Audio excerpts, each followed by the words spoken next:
Sunana SP Gamba Isa, jami'i mai kula da hulɗa da jama'a na rundunar 'yan sanda ta jihar Katsina.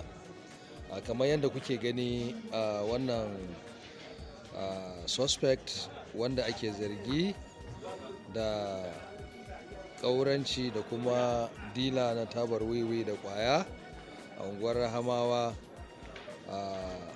Abin da ya faru shine 'yan sanda sun samu labari na sirri, kuma inda suka je a yayin gudanar da aikinsu, kuma 'yan daba ƙauraye suka ca a kansu, wanda suka ɗauko suka biyo su da makamai, suka ringa sare-sare har ma wannan jami'inmu da kuke gani ya samu rauni a kan shi, inda kamar yadda za ku gani, wannan kuke gani ɗinki ne aka yi mishi, sun sassare shi a kai. Ofisa, ya sunanka? Abubakar Ibrahim. Abubakar Ibrahim. Kana aiki da wani bangare ne? Anti ƙauraye. To me ya faru? Mun fita redin. Mun same shi yana aikata laifi na saide-saide. Me yake sayarwa? Wiwi da ƙwaya. Sai muka kama shi. Da muka kama shi, sai yake kiran 'yan uwan shi ku dawo. Sai suka dawo, sai suka ɗauko makami. Wani irin makami suka ɗauko? Sun ɗauko adduna. Shine suka yi maka wannan raunin? Suka yi mana wannan raunin.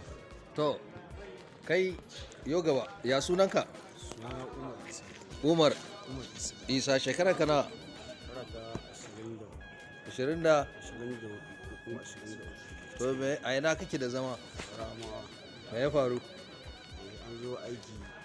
An zo aiki ne, ma'aikata sun zo aiki sun kama ni.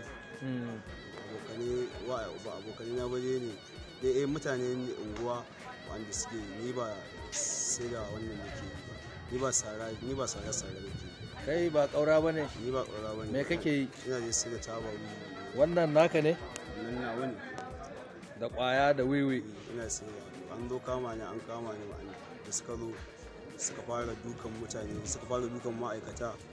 Ni ma suka sare ni a nan ina ce masu su daina saran mutane, tunda da Allah ya sa na zuwa ni, wannan kaddara ce ta zo mani, kuma Allah ya kawo wannan al'amari. Su daina. Su waye suka yi wannan aiki? Wani ne wanda ake cewa Mai, shi kaɗai dai Allah nuna mu fuska ce wanda ya sara dai, wanda ya sare ne. Shi wannan ɗan sandan wa ya sare shi? Mai ya sare shi.